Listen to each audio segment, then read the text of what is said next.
નમસ્કાર દોસ્તો, સ્વાગત છે તમારું તમારી પોતાની YouTube channel GK by M Kesar Gujarati GK પર।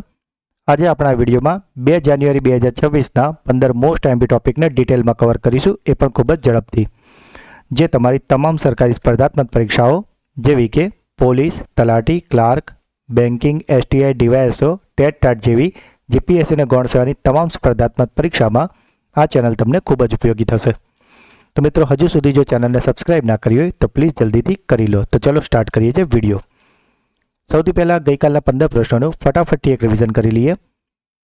ગઈકાલનો પહેલો પ્રશ્ન હતો, ગુજરાતની કઈ સંસ્થા વર્લ્ડ પોલીસ અને ફાયર ગેમ્સ 2029ની 8 ઇવેન્ટનું આયોજન કરશે? તો મિત્રો, આ જે વર્લ્ડ પોલીસ અને ફાયર ગેમ્સ 2029 છે તેની 63 ગેમોમાંથી 8 ગેમો જે ગુજરાતમાં રમાવાની છે અને જે ગુજરાતના અમદાવાદ, ગાંધીનગર અને કેવડિયા એકતાનગર ખાતે યોજવાની છે અને તેનું આયોજન કરવાનું છે નેશનલ ડિફેન્સ યુનિવર્સિટી। ઇઝરાયેલના વડાપ્રધાન બેન્જામિન નેતન્યાહુએ વર્ષ 2026માં ઇઝરાયેલ પ્રાઇઝ ફોર પીસ એનાયત કરવાની જાહેરાત કરી છે। તો મિત્રો, આ જે ઇઝરાયેલ પીસ પ્રાઇઝ છે એટલે કે શાંતિ પુરસ્કાર છે તે અપાવવાનું છે અમેરિકી રાષ્ટ્રપતિ ડોનાલ્ડ ટ્રમ્પને। આંતરરાષ્ટ્રીય ક્રિકેટમાં 10,000 કે તેથી વધુ રન બનાવનાર બીજી ભારતીય મહિલા ક્રિકેટર કોણ બની છે? મિત્રો, આ બીજી મહિલા ક્રિકેટર બની ગઈ છે સ્મૃતિ મંધાના।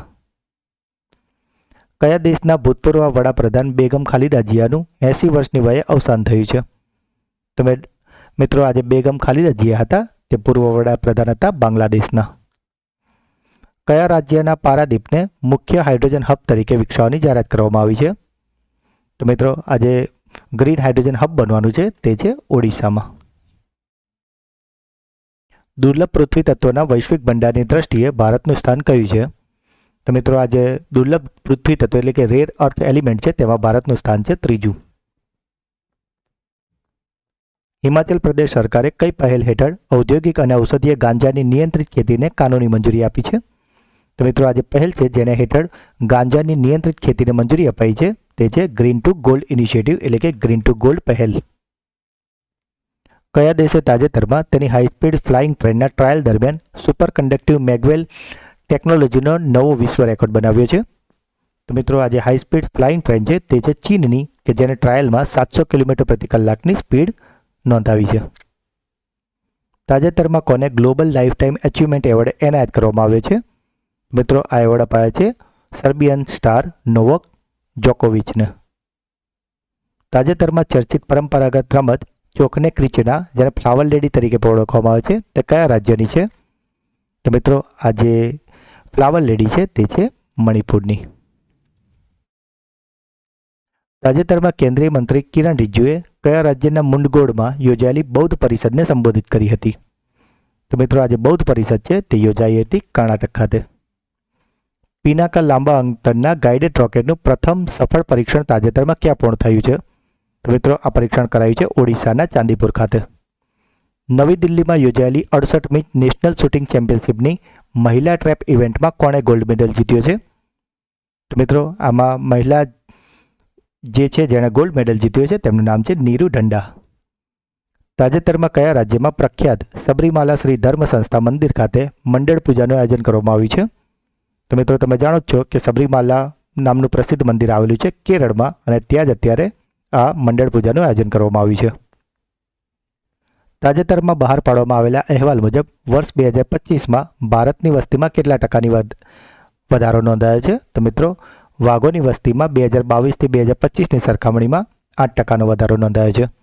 તો મિત્રો, આ હતા ગઈકાલના 15 પ્રશ્નો, જેને અત્યારે તો આપણે ખૂબ જ ફટાફટ રિવિઝન કર્યા છે, પણ ગઈકાલના વિડીયોમાં આપણે તેને ખૂબ જ ડિટેલમાં અને સારી રીતે સમજાવ્યા છે। તો જો તમે તે વિડીયો ના જોયો હોય તો તેની લિંક નીચે ડિસ્ક્રિપ્શનમાં આપેલી છે, તેને જરૂરથી જોઈ લેજો અને તેની PDF તમને અમારી ટેલિગ્રામ ચેનલ પરથી મળી જશે। તો ચલીએ શરૂ કરીએ છીએ આજના પ્રશ્નો। તાજેતરમાં કયા શહેરના ગિફ્ટ સિટીમાં ઇન્ડિયન AI રિસર્ચ ઓર્ગેનાઇઝેશન સ્થાપવાની જાહેરાત કરવામાં આવી છે? તો મિત્રો, આજે ઇન્ડિયન AI રિસર્ચ ઇન્સ્ટિટ્યૂટ છે એ સ્થાપવાનું છે ગુજરાતના ગાંધીનગર ખાતે। ગુજરાતના મુખ્યમંત્રી ભૂપેન્દ્ર પટેલે તાજેતરમાં ગાંધીનગરની મુલાકાત લીધી હતી અને ત્યાં ઇન્ડિયન AI રિસર્ચ ઓર્ગેનાઇઝેશનને ગિફ્ટ સિટીમાં સ્થાપવા માટે સૈદ્ધાંતિક મંજૂરી આપવામાં આવી છે। આ સંસ્થા 1 જાન્યુઆરી 2026થી સ્પેશિયલ પર્પઝ વ્હીકલ એટલે કે SPV તરીકે કામ કરવાનું શરૂ કરશે। આ મોડેલ હેઠળ રાષ્ટ્રીય સ્તરની એઆઈ સંશોધન સંસ્થાની સ્થાપના કરનાર ગુજરાત દેશનું પ્રથમ રાજ્ય બન્યું છે અને તેનો ઉદ્દેશ્ય અદ્યતન એઆઈ સંશોધન, એઆઈ આધારિત સોલ્યુશનના વિકાસ અને આરોગ્ય, શિક્ષણ અને કૃષિ જેવા ક્ષેત્રોમાં નવીનતાને પ્રોત્સાહન આપવાનું છે. ડિજિટલ સંદેશા વ્યવહારની વધતી જતી લોકપ્રિયતાને કારણે સત્તાવાર રીતે તેની પરંપરાગત યુનિવર્સલ પોસ્ટલ સર્વિસ બંધ કરનાર વિશ્વનો પ્રથમ દેશ કયો બન્યો છે? તો મિત્રો, તમે જાણો છો કે અત્યારે મેસેજ અને તમામ વસ્તુઓ માટે મોટાભાગે વોટ્સઅપ, જીમેલ જેવા આધુનિક ઉપકરણો જ વપરાય છે, ડિજિટલ ઉપકરણો, અને માટે આજે પરંપરાગત જે પોસ્ટલ સર્વિસ હતી તે હવે ધીરે ધીરે ઓછી થઈ રહી છે અને હવે તેને ઓફિશિયલી બંધ કરનાર વિશ્વનો પ્રથમ દેશ બની ગયો છે ડેનમાર્ક. તાજેતરમાં દોહામાં યોજાયેલી FIDE world blitz chess championship 2025માં ભારતીય ગ્રેન્ડમાસ્ટર અર્જુન એરિગેશીએ કયો મેડલ જીત્યો છે? તો મિત્રો, અર્જુન એરિગેશીએ જીતી લીધો છે કાંસ્ય ચંદ્રક એટલે કે બ્રોન્ઝ મેડલ. દક્ષિણ ધ્રુવ પર જનાર સૌથી નાની વયની ભારતીય અને વિશ્વની બીજી સૌથી નાની વયની મહિલા કોણ બની છે? તો મિત્રો, આજે સૌથી નાની વયની મહિલા છે તે છે કામ્યા કાર્તિકેયન. તાજેતરમાં ચર્ચામાં રહેલ super hypersonic ballistic missile Oreshnik missile system કયા દેશની છે?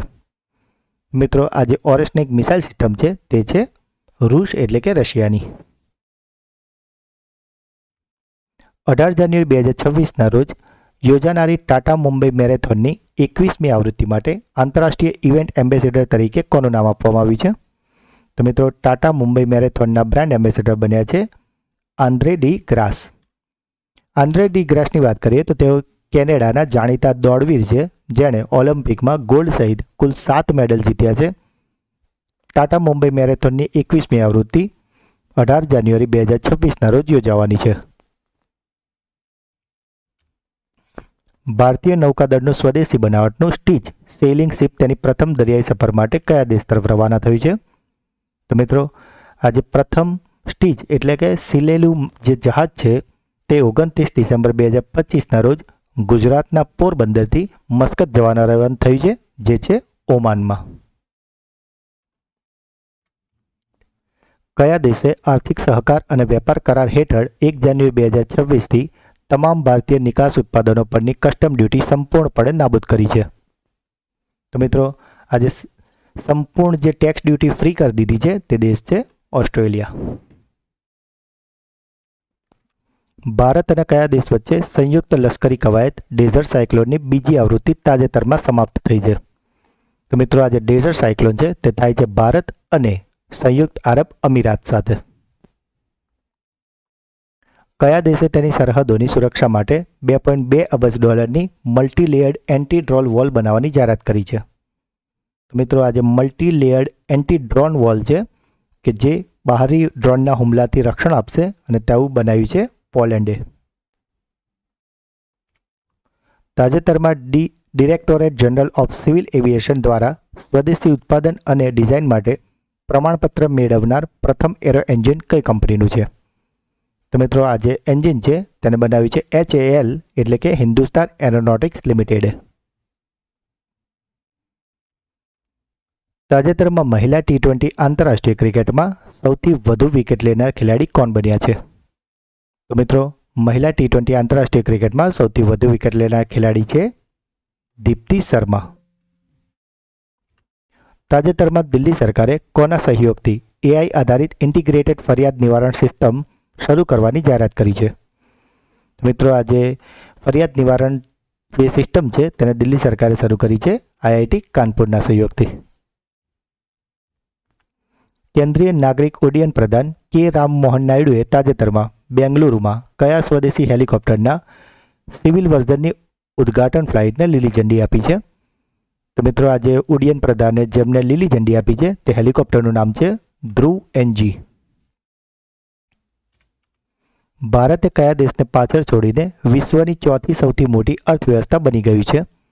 તો મિત્રો, અર્થવ્યવસ્થાની વાત કરીએ તો પહેલા નંબર પર છે અમેરિકા, બીજા પર છે ચીન, ત્રીજા પર છે જર્મની અને ચોથા પર હવે ભારત આવી ગયું છે જેણે જાપાનને પાછળ છોડી દીધું છે. એટલે હવે 5મા નંબર પર જાપાન થઈ ગયું છે.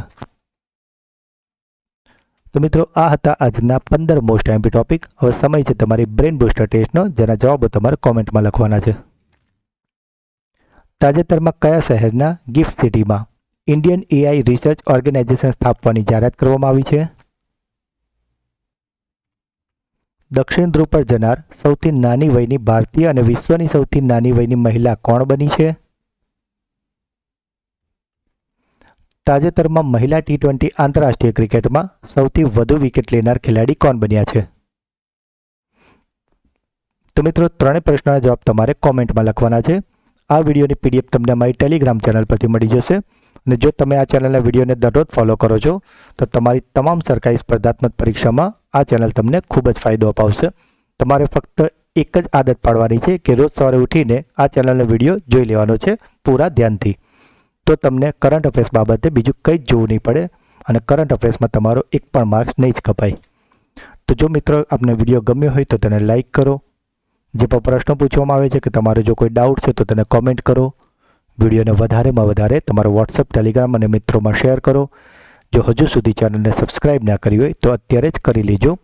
તો મળીએ છીએ એક નવા વિડીયોમાં. ત્યાં સુધી ભણતા રહો, આગળ વધતા રહો.